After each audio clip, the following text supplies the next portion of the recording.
Hello and happy early Thanksgiving.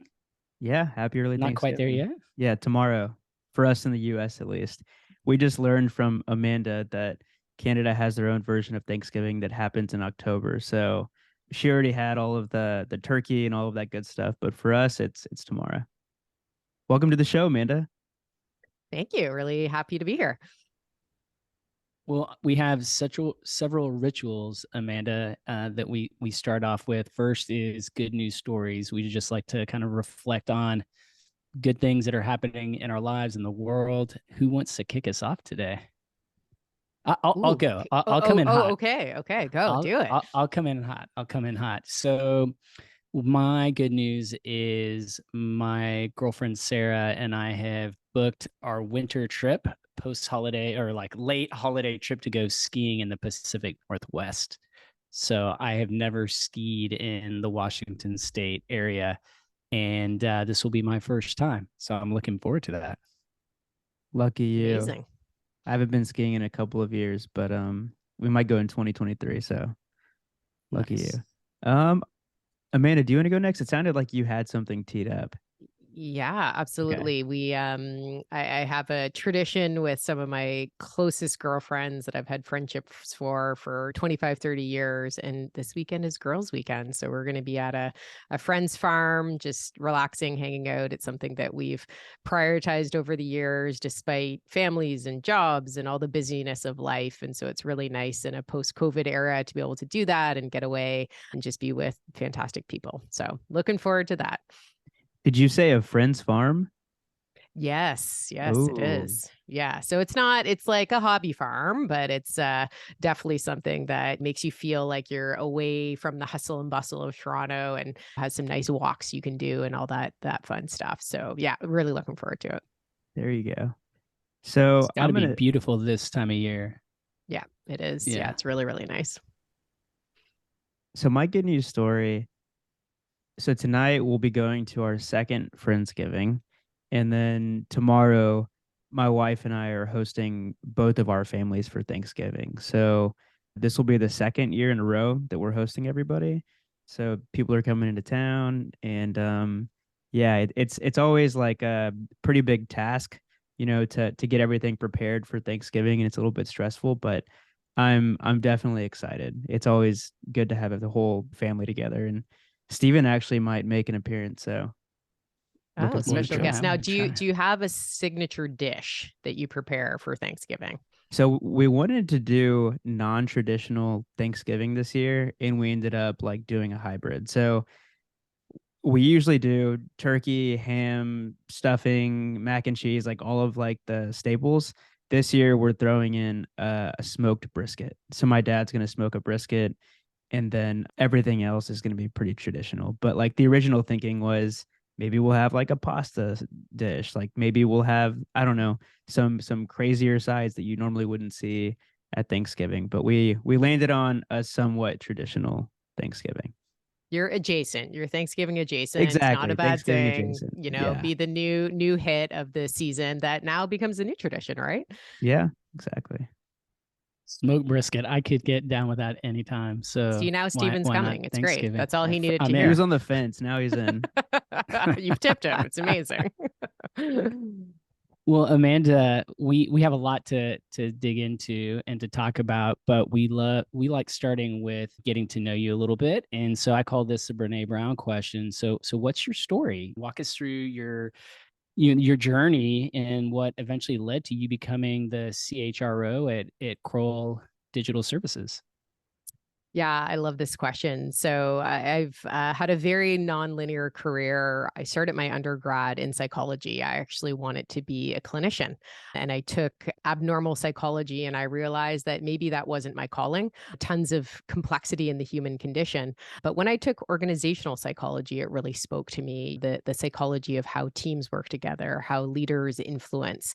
And I really directed the rest of my education in that area. I was super lucky to actually do research with the individual overseeing organizational psychology at the university I attended, and we did some research on unconscious bias in resume screening. So that was plus 25 years ago, and as it turns out, as we know, we have bias when we look at resumes. But that was some early research I was part of and really kind of kicked off my interest in the field. So I did what most new grads do, and you kind of take a job that comes to you. I worked in the nonprofit sector. I worked in sales. I then took about 5 months off and I backpacked. I traveled all throughout Southeast Asia, took a job in marketing. And then I started in a job in recruiting. It was actually an internship that I had done in my undergrad, and it was a really fantastic experience. I quickly moved from recruiting to developing training for recruiters and consulting on behalf of the recruiting agency. And then from there, I kind of expanded. I took on a different role where I had a broader scope, developing training and leadership and actually consulting on the HR side. I was super lucky to get to work for a global organization where I got to do implementations in super cool areas of the world. So Singapore, Hong Kong, South Africa, Australia, New Zealand. Talk about a travel bucket list that I got to do for work. And then, of course, tacked on some extra days as I went. And then so that brought me to the previous 6 years that I've had at Resolver. So I was the first person in. We were 90 people in 2 Canadian offices, and my role was to build the function. What kind of culture do we want to be when we grow up? The leadership at the time was pretty adverse to the concept of a HR team that would be traditional and perhaps seen as the police and driving compliance. And so came in and thought about, the reality is people and culture is, the investment that really drives your business results. So what does this look like and how do we build it? So did that, we did an ambitious thing and acquired 3 companies in a year. So we expanded our footprint. 3 companies? Yeah. Jeez. So we expanded our footprint by about 150% and went to 5 countries versus 1. So the level of complexity and change we had to go through was at times grueling. It wasn't pretty, but we got there and really built an outstanding culture within Resolver. And then about 3 years ago, the CEO asked me if I could take a bit of a step and oversee customer experience, so our professional services and support organization. And so I said, I have enough that I know laterally that I might as well try it. I might as well try being an operator. So it was a phenomenal experience for me to really sit and own a P&L, own the operations, own a significant part of the company's revenue coming in, and take that hat that we have as HR leaders. And, we build these programs, but what does it mean when you're an operator? What does it mean when you're actually driving towards real revenue targets? And do these programs make sense? So it gave me a really compelling perspective that allowed me to learn and grow. And then March of this year, we were acquired by Kroll. So Kroll is a professional services organization based out of Manhattan with a very expansive reach around the globe. And Resolver became part of its digital arm that we're now building. And so I was given the opportunity to step back into my role from a HR perspective and now sit as the Chief Human Resource Officer for a very much early forming team and division. And that's what I like. I like the mucky middle. Done it through Resolver, done it through other opportunities that I've had in my career. And that's me in a snapshot. I think you're the first person that we've interviewed that has had roles spanning the entire customer lifecycle, from sales to customer experience, and has also done the same on the people side. You started your career as a recruiter, and then now like you see the full span of that. So I think it's really interesting that that you have the perspective as both an operator and an HR leader. Yeah, I think sitting as an operator, as I think about my next chapter, has really informed how I think I'm going to build programs, because I see both perspectives. And I know at times when we build programs as HR leaders, we're like, oh, everyone would want to do this. It's so easy. We've made it so compelling for them. And then sitting as an operator, when it's one of 20 things that you have to execute on, including customer retention and customer experience, you realize that it's not just about making it compelling for the individuals on the other side. It's about really driving value for the business. And so, it's given me a great perspective. And I think certainly the various roles I've held at different points in my career, I haven't had the career ladder. It's been very nonlinear. It's kind of the career jungle gym. And I think it has served me to provide those perspectives.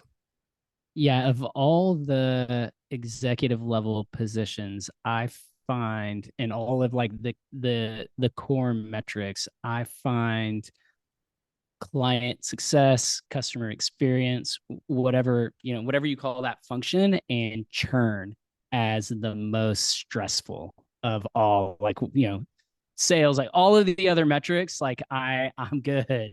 But in particular, it's the, the churn, managing churn, getting to negative churn, or whatever that the goal, the aspirational goal is. Just because I take it so personally, I kind of manage people in the same way. And so I have a lot of respect for people that can successfully manage that function, because it's a lot. And you're on the front lines working with the customers. Yeah, absolutely. And I think, especially we're a product-led company working in software. It's really where the culmination of all the efforts of the engineers who built the product, the sales team who sold it, and then the team that implements it. It's the metric that really drives how are we doing. It's where everything lands. So it's where the fires tend to sit and the rewards tend to sit. But yeah, it was definitely a fantastic experience for me. And so tell us, before we move on, tell us a little bit about Resolver Now, Kroll Digital Services, the core business that you guys do and what you Yeah, offer. absolutely. Yeah, absolutely. So Resolver is a Kroll business. We're doing really exciting things. As I said, we're based out of Toronto. And what our platform essentially does is gather all risk data, and it analyzes it in context to really help reveal what is the impact of risk. And so risk teams at companies are often seen as back office. They're often seen as disconnected from the business. But COVID certainly taught us that at the end of the day, risk is a key element of decision making. I'm sure most of you folks talked about risk at the dinner table, when that's maybe not something you would have talked about 3 years ago. And so, what Resolver's technology really aims to do is to make that a key element in decision making. And so we're proud that that technology can really serve companies around the globe. So, Kroll Digital Services will now include several digital first businesses. I grew up on the Resolver side of the house, but it will include several technologies that we're really passionate about. Some of them are still incubating. So that's part of the work. We have this combination of organizations that are fairly mature in the software space and some that are kind of in startup mode. And so building a culture that can span between both of those and still have a digital first mentality is one of the reasons I was really excited to jump in.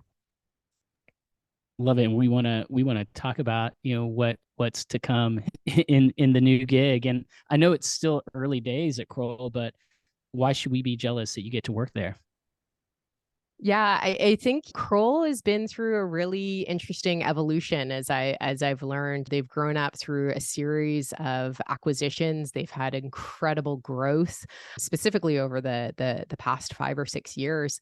And as a result of that, they've taken the best of many different organizations and tried to figure out how did they come together. And so one of the mantras they really talk about is this model of semi-autonomy. And so when I started, I kind of asked a few folks in the senior leadership tier, what does that mean? How do you define that? What does that mean tactically? Like, that's a great thing that you can talk about on a deck, but like, what does that mean in practice? And so, I think that the compelling part of this opportunity is to define, what does it mean? what does it mean to leverage, these fairly robust centers of excellence within their HR team that they've built in talent acquisition and learning with HR business partners. But what does it mean to also operate autonomously where the business results require a distinct view? And so I think the thing that's super cool about this opportunity is I get to be a practitioner that defines semi-autonomy and defines a digital first arm within an organization that is trying to continue to push forward to serve customers in really high value ways. And then, as I said, you have products that are a little bit more mature on the software side, and then you have products that are incubating. And those two cultures, when you think about the maturity curve of what they need to deliver great results, is slightly different. So I think it's being able to kind of take the experience that I've had growing at Resolver from a fairly small company to a company that had developed enough of a product to be successfully acquired. It's being able to span those two worlds while still bringing it together in a way that lives the values of Kroll and the values of our customer base. And just curious, how big is the Kroll Digital team? The Kroll Digital team will be about 700, Okay. and the wider Kroll organization is upwards of 6,500. Okay, got it. So I guess before we jump into the main conversation, I just wanted to ask, is there anything that's top of mind for you? It's November 23rd. We're coming to the end of the year. You're the brand new CHRO of Kroll Digital Services. I feel like there's a lot of change going on. Is there anything that's been on your mind? Oh, it's budget season, which is everyone's favorite. So, top of mind is, Resolver, as we've grown up, has been accustomed, to working a budget a certain way. I actually used to sit basically directly beside our CFO. And so we had a really strong partnership in terms of how we work together. And so I think determining, budget is a very operational aspect of it, but, it tends to roll up into what are the wider goals of the organization for 23 and 24. And I had a great opportunity to work with a colleague that was also acquired as part of the acquisition under Kroll Digital Services. She's from a team out of the UK. And so I did a planning session with her last week. And so in addition to budget, it's 23 and 24 planning. I think so many times you kind of hit the ground planning in Q1 because you realize, oh my gosh, it's like we're already here and we're into the year. So I'm trying to take this new opportunity to have the space to do some planning and set out like what are our key objectives for next year and what do we want to try to achieve. Again, what does that mean in a semi-autonomous culture? So there's lots. I'm at that exciting part of a new opportunity where you wake up and you're like, okay, these are the 4 things I need to do. And I have my phone and I if I wake up at 4 a.m, I tap it into my phone so I don't forget it. Right. But I'm at that part where there's lots that's top of mind. And I think Resolver and Crisp, that's another company that Kroll Digital acquired, as well as the existing Kroll Digital products, really want to be successful, really want to be, leading edge when it comes to technology. And so it's like, how do you do that? And how do you do it well? So not going to lie, no pressure, but you feel like there's lots of top of mind right now for me. Yeah. So I'm guessing that Kroll has their goals that they're working towards, and then Kroll Digital, like, are your goals mapped to Kroll's goals? And then I'm just curious, like, what's going on in these planning sessions? So it sounds like you had a planning session last week and you're talking about the key objectives. Can you give us like a peek behind the curtains of what that session included? Yeah, for sure. So the planning session last week was specifically around, what does people and culture look like for Kroll Digital? So as a relatively new business unit within a wider organization, how do we take the best of practices from Resolver and Crisp, and how do we put a plan together? I think one of the fantastic things about Kroll is they're exceptionally open to learning. I think one of the downfalls of many organizations when they get north of 5,000 people is they just have the inertia of running and they can stop learning. And I think, I've very much been mandated to make sure that we're presenting the best practices that we can, so we can plan forward and set those objectives. So the spirit and intent of the planning session last week was really, let's take the best of our HR pillars between these companies and let's put forward a proposal that, is going to be our go forward strategy. And out of like the best of both Resolver and Crisp, in taking some HR pillars from one and some from the other, are there any that you can share with us? Yeah, I think, we found, as you would probably find within the same industry, within a product-led software company, there is a lot of similarity in terms of how we approach things and how we thought about things. I think we have a ton of maturity around talent acquisition. And so I think one of the things we want to be really thoughtful about is, if we were to take a scorecard and measure a best in class talent acquisition team, what would we want to hold ourselves accountable to? And so I think that was a key practice that we really wanted to pull out. I think the second thing was, from an organizational development perspective, was Crisp has done some really compelling things as it relates to career development. So how do you do career mapping and frameworks that will really advance and retain folks within your team? So I think there's lots of great things, but strategy is 10% of the journey, and the next 90% is the big road, which is execution. So, we've got some ideas on paper, we have a proposal, and now we have to determine what the go forward looks like for us. Love it. Love it. Yeah. I think that anyone that's been through a rigorous budgeting season and or has worked for a smaller company and now and had to work for a larger company, and going through that process, it's just crazy how different the Yeah. budgeting process can be, and it's almost like a PTSD situation, right?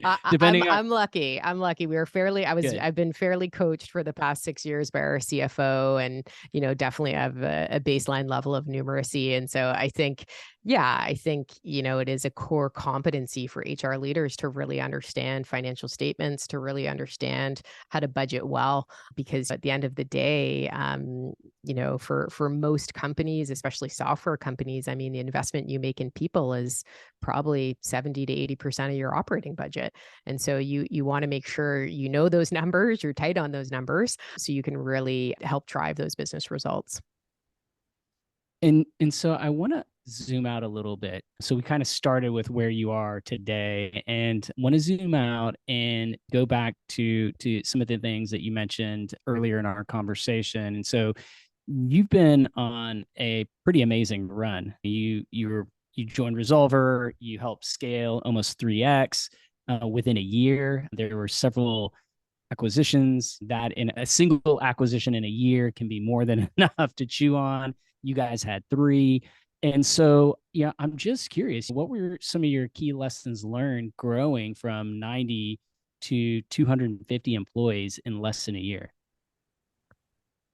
Yeah, I think this is where I really cut my teeth to think about change leadership in a really specific way. And so I think you kind of have to start with the foundation that generally people don't like change. I think, it's socially desirable to say, I'm agile, I like change, I'm going to roll with continuous improvement. But that's just not the reality for most people. They like what they're accustomed to. I think, you start to hardwire your brain to even where you click on a screen. And so I think as we moved through the change, I think there is a couple key things that I certainly learned. First and foremost was, as you navigate, focus on the similarities versus the differences. I think there's a human condition where you look at, this is how different it is. I don't have the same system that I'm accustomed to, but actually it's pretty similar. And so I think there's connections that you can help drive for people to help them recognize that it's not as big of a leap as you might think it is. So I think that's just first from a just general mindset perspective. I think I learned pretty heavily that you've got to have people that are going to be your champions. Some people call it like your change council, but doesn't even need to be formal, but you have to have people that are on board and that are going to be helping move the tactics, because there's a lot of moving parts that happen from a change perspective. So you have to have folks that are keen to do it and keen to And when work you, with you. yeah, when you say that, like meaning other leaders of the company there to support. That's right. And so Yeah, who that's were some right. of the And key people that you brought in to the process? Who were your kind of change y- agents, change yeah, sponsors? yes, the champion. So, I think it's often put on HR to lead the change because they're like, there's people, there's a change. That must be you, right? Not always totally the story. Definitely HR would have to have a prominent seat at the table, but it does need to be the CEO. They're probably the person that is helping drive the change. You need a friend in finance, you need a friend in IT, you need someone probably in operations. And then there's probably just other champions that sit in the business that are extremely well connected to how the organization works. And so many times, as you folks have probably experienced it, it's not necessarily the person's title that drives that they influence the org. It's the things that they move and drive that is their influence, that they are able to connect in the org. So I think it's having a combination of competencies at the table, but as well as people that can tactically move the change is pretty key. You usually have to throw a lawyer in there, got to make sure there's some A elements in lawyer, there. maybe two, if I you know, have to. probably two. Yeah. I mean, depends on what their billables are. You gotta throw them in there. But as we specifically move through the change, I'll speak to my experience. It was very much the CEO, the CFO, our general counsel, myself, and our IT leader that were really help moving things. That was kind of the core team, and then we had secondary teams that were helping move some of the culture pieces. But having that team of people that are aligned and able to execute a vision for change is pretty key. And so now we have our change board in place. Mm-hmm. That is going to help influence. It's going to help ensure that we reach all aspects of the business to, again, influence change. What were the next series of challenges? Because it feels like that's just the starting point. For sure. Yeah, I think the thing when I first started that I under indexed on was the importance of a really strong communication plan. I think, I think so much of change is just being really proactive and not leaving people in the dark to create their own stories. That was a big thing that I certainly learned. I think, I was given really good advice by a mentor, and she said, when you're going through a change, it's okay to name the change. Right. And so it's almost like an internal marketing effort. This is probably where some of my background in marketing came in. But if you name the change, when that period of change is done, you kind of close the chapter. Right. And so, I've been through a change. We called it the lemonade portion of our journey because we were given lots of lemons. And so you can do fun things with the communication. You can say, okay, we've sold out at the lemonade stand. We're ready to move on. But I think, that communication strategy, as we've moved through change, we found that it was a series of town halls, but communications within our Slack channel. Those would be coming from our CEO or other senior leaders to let people know, like, this is what's happening. We will give you all the information we can give you, because at the end of the day, if you want to be part of the change, you need to have information to help you be successful. I think there's also a point where you have to be okay with acknowledging and validating for people that change is hard. And I think there's a human and very emotional element to change that sometimes people say, oh, well, this is what we're doing and it's better for you. Yeah, it is better for you generally. And these are the things that we've thought about. And this is what you might be feeling, because guess what? I feel it too. I think that's one thing that we really focused in on leaning on as we went through the change. I'll just share that when I've always thought it was kind of a weird thing. The structure of most acquisitions is the deal's closed, then we would go in and do a town hall with the company we just acquired.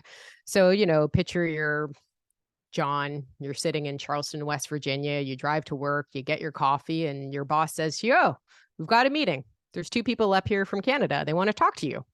And lo and behold, the announcement that Amanda and the CEO make is, good morning. We're really excited to be here and congratulations, you've just been acquired. So that is not what that person was expecting.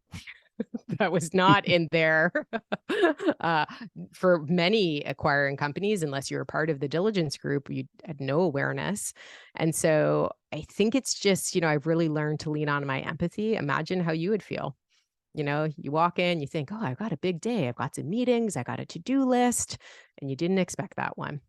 And so I think really communicating that change can be challenging, but at the same time, there's a level of resilience and we're going to get through it is a key aspect of being successful as you move through the change.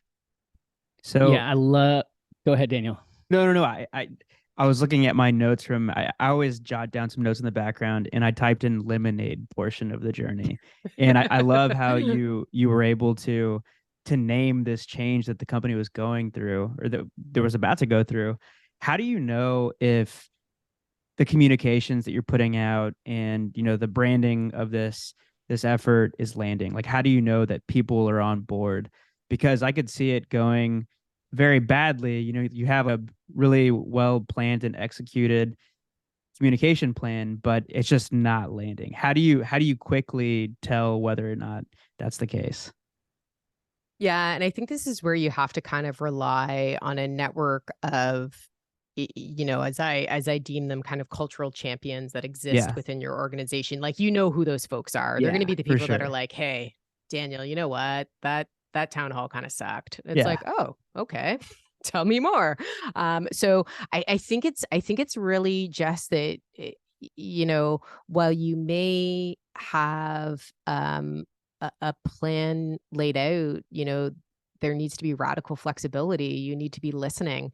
And if something wasn't interpreted as you wanted it to, you also have to call that out. I mean, we certainly had communication fails. We thought we're like, oh, this is great. People are going to love it. And people are like, does this mean we're all, losing our bonuses? It's like, whoa, wait, where did you interpret that?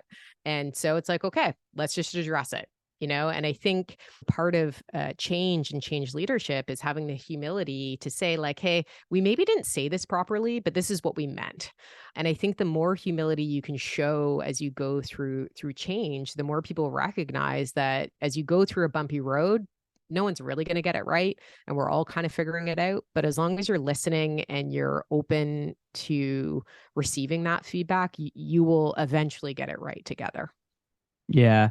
And I've as an employee being on these town hall meetings, there are times when the CEO or the HR leader, whoever's communicating the change, kind of sugarcoat something, and everyone in their personal slacks is like, so what does that mean?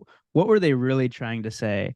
But when the CEO or whoever's delivering that communication comes out and acknowledges the elephant in the room, whether it's right now we're not in a great economy, like things are going to have to change, and I feel like people appreciate that. They just want the truth.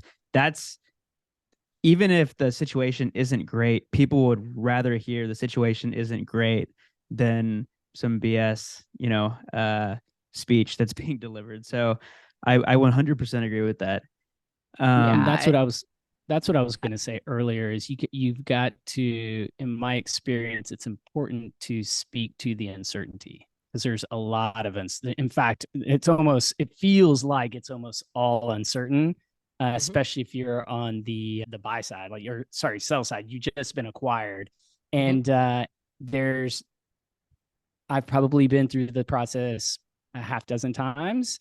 I was in a role that was like HR M&A focused, and there is always a propensity to want to sugarcoat and to try to not hit on things that we don't have to hit on. Like, let's not create any landmines for ourselves. And especially in today's business world where so much information and the communication channels are so open and information flows so quickly, like you guys are literally, the acquired employees are literally on the other side slacking each other, right? And DMing each other about things that are being said. And you've got to, I feel like it's very easy to sniff out when the company is trying to sugarcoat or BS you, or it just feels incongruent, right? Like you're saying one thing, but we know that it can't be all rosy because of the current economy. And so I'm a big believer that by speaking to the uncertainty, and there's a way that you can do it that can set you up to be successful. And it sounds like you guys found that formula for Resolver. Yeah, for sure. And I would just, to build on that, I mean, my general belief is that we hire adults, they're smart, they can read in between the lines. And so, my general position is speak, plainly and simply. I think it's attributed to Abraham Lincoln, but the quote is, "Sorry for the long letter. I didn't have time to write a short one." And I think about that all the time when it comes to communication. Speak plainly, speak simply, be concise, and that's what's going to resonate. And so if you get on a town hall and people think something bad's going to happen, I think you have to lead by saying, "Good morning. The purpose of this call is X. There's no changes in the business that we're going to be making, especially as it relates to layoffs." And I know I've given advice on communications and people have said, "Whoa, like you're coming in hot." And I said, that's all people want to know. Do I have a job? Because at the end of the day, when you think about that job security, it's really about, the base of Maslow's hierarchy of needs, which is, can I take care of myself and my family? And honestly, we owe it to the employee base to be able to serve them and be clear on that, and just not sugarcoat it. I remember one of my big, because it was much earlier in my career. I was much younger, and so it wasn't an area of importance for me. But it would never cease to amaze me how important or how sensitive people were to changes in benefits, or like potential changes to benefits. And I think it goes back to what you're saying, that's at that lower rung of Maslow's the basic needs that you've got to have met, or else you're just not going to be able to engage in your job and your work. There's going to be a ton of anxiety in your life. And I think that, my experience has been, 100% the same as what you just described. Yeah. And I mean, as we're going through changes and integrations with some of the acquisitions, there was times where folks on the people ops team would be like, "Oh, we're getting another question on this. Oh, they keep on coming at it." And it's like, well, imagine you're them, again, like lean on the empathy and think about, like, if you had 5 kids and you had a benefits program that covered XYZ, like you want to make sure that doesn't change. And so I think, sometimes folks who sit in HR seats, we get caught in the transaction of going through the spreadsheet and get the people in the system, their benefits are good, but you've got to challenge yourself to step back and say, actually, what's behind this?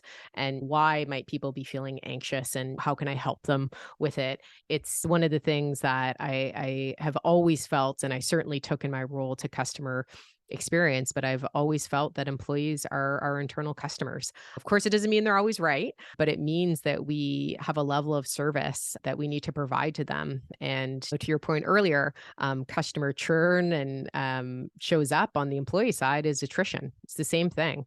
So if you're not servicing your employee base, they're going to leave, because employees in many markets have choices. And so, you have to honor them by servicing them accordingly. So when you were at Resolver, you were the acquirer, right? Like you made 3 acquisitions in a year. Now Resolver has been acquired by Kroll. So having been on both sides of it, is the change leadership aspect of it different? If you're the acquirer versus the one being acquired? I'm just curious what that looks like as the people leader and how different it is. For sure. I mean, it's, inherent in any acquisition is a power dynamic, right? Like you just have to kind of call it out. There is, part of that change comes with a shift in power. And so, yeah, it is different. And I think, again, to what I talked about at the top of this conversation, we've been extremely fortunate that we have been given latitude and we've been given the opportunity to think about things semi-autonomously. I think some acquisitions are a little bit more of a lift and shift. It's like, okay, you don't have this thing, so we're going to put you over here. And so, yeah, certainly it's different, but I do feel extremely fortunate that we've been given some latitude.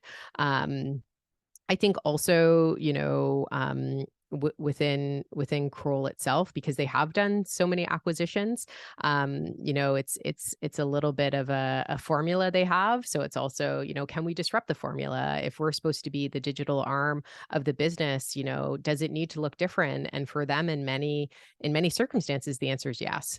So it's slightly different, but it is, it is definitely a change, right? Like we have to figure out how, they operate, how they work, how they define things, and then adjust accordingly. So that's kind of part of the journey. It's still early days, but it's actually, I think the benefit for me, having sat on the other side, is I'm able to look, just provide that perspective. And I will often, when I'm communicating with folks that I'm working through the integration with, I'll often communicate like what I've experienced on the other side. So again, very fortunate that our Kroll colleagues have been very open to that feedback. I know not every acquisition is like that. So yeah, we've been lucky, but it's definitely, the plot has thickened for us in my career, for sure. And I've heard you mention, semi-autonomous a ton of times. Is this sort of, what you're naming the change for Kroll Digital Services? Oh, I haven't named the change for this one yet. So semi-autonomous is a bit of a philosophical approach that they have, and that's because they have 6 business units, and so they want to be able to have consistency throughout their business without necessarily having uniformity. But yes, that is definitely something I'm going to have to maybe noodle on this weekend. Maybe I'll do it at girls' weekend over a glass of wine. I'll crowdsource an answer for get what the this needs to feedback be from named. the rest of the girls. Absolutely. I'm sure we're gonna have some ones we throw out pretty quickly, but you know what? We'll try. It's a different kind of board that you're Yeah, putting that's together. right. Yeah, totally. The best kind of board. That's right. Well, that's right. Believe it or not, Amanda, we are at that time. It absolutely has flown by, and so we are now entering the rapid fire question portion of our conversation.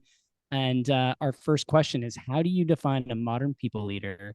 What are the traits and characteristics? I think a modern people leader is a business leader. I think they have a combination of financial and business acumen with deep empathy and humility. Love that. I love that. Next question. If you could go back in time and talk to a 22-year-old you, what career advice would you give yourself and why? Relax. I think, like most grads, you graduate when you're 22 and you're like, I need a job because I need to get this thing and I need to get that thing. And if I don't get this job, I won't get the next job. But I actually think, as I have let my career evolved, I focused more on the competencies and the things I wanted to do than the title. And I'm glad I took that position, because had I focused just on the title, I wouldn't have had this non-linear journey that actually gave me the range to give me the opportunity that I have today. If I focused just on the title, when the CEO asked me if I could run customer experience, I would have said no. That's not what I do.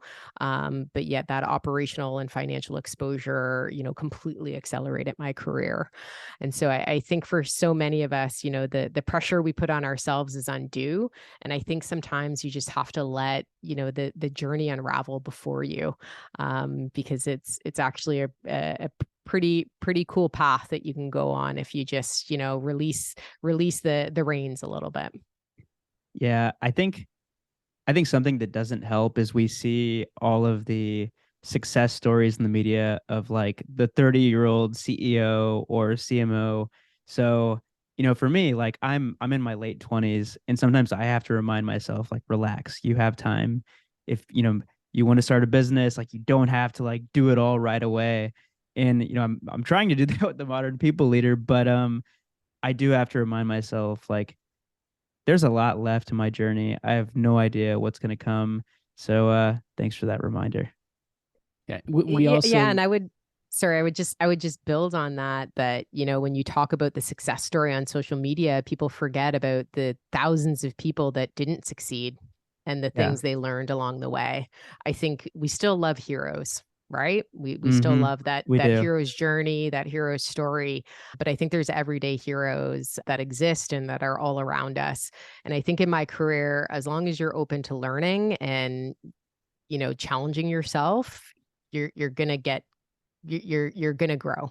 And I think you could probably find more careers that had range and latitude who were extremely successful than careers that had super linear paths and were successful.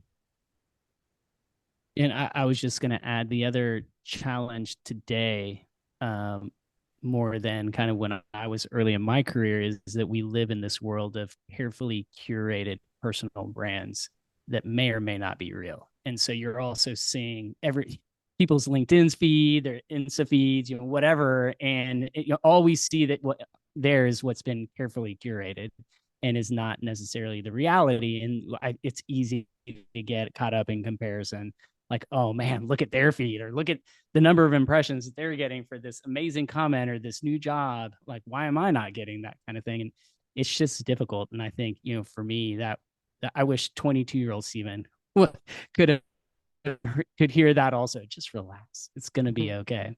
Yep. Moving on. If you could fix any HR people problem with a magic wand, what would it be and why? I think HR tech still needs a lot of work. I think, you know, you sit on this really important data set of employee records. So you have this combination of, you know, HRSs, ATSs, learning management systems. You know, some of the huge players have tried to solve it, but I don't know that they have. And of course, I have a pretty strong bias towards technology, but when you see the efficiency that technology enables, there's still some work to do. So if you actually had a system that, you know, had a level of agility to deliver for very bespoke needs across an employee journey, it would be an absolute game changer. All right. So I think this brings us to our last two questions of the show. So the way that we've been able to bring on so many amazing guests is through our recommendations and nominations that we've gotten from the people that we bring on. So the question for you is, who should we bring onto the show next? Is there somebody that you've been following on LinkedIn, or a friend or former coworker or mentor, anybody that you think would have some interesting perspective to share with our audience? Ooh, this is a good one. I'm gonna have to think about this one. You know, someone that was very informative in my career is a gentleman named David Wexler. He helped build HR programs in a lot of early Toronto tech companies. Was certainly a mentor to me as I grew and developed. So he's someone that was very formative to me. I also worked with a mentor named Kirsten Halpern, who helped me along the way as well. So yeah, I mean, there's lots of people. I think I'm naming people that maybe would be keen to come on a podcast, but I've had a lot of great mentors, peers, advocates along the way. But those are two that come top of mind. Awesome. We'll have to reach out to David and Kirsten. All right. So every episode we end with a one word or phrase close. So we're all going to go around and say a word or phrase that we feel, you know, sums up the episode. Or it could just be a random thought that you have in your head, whatever you want. Do I go first? Who I Okay. honestly, I was stalling because I I don't was know. trying to think of one. I think Steven's thinking brisket. I don't know. That's what came to mind. Is that bad? I don't know. It's close to dinner time in Toronto. So. Brisket is a perfect one word close. I'm going to go with semi-autonomous. I'm gonna say lemonade because life is handing us lemons. Yeah. When life hands us lemons, Yeah. you can always turn it into lemonade. Yeah. That's right. I'm going to go with influence because if I, you know, really reflect on successful change, so much of it is not, how you prescribe and manage the change. It's actually how you influence and empower people to make the change. So I'm feeling that word as we've dove into this discussion on change and change leadership. Love it. Mic drop. Yeah, mic drop. And Amanda, brisket, also brisket. I can't wait for the brisket tomorrow. Well, Amanda, thank you so much for joining us. Had a lot of fun. Thanks for coming on. Yeah, it was a great conversation. Thanks for joining us, Amanda. Thank you. Talk to you later. Bye, guys. Bye.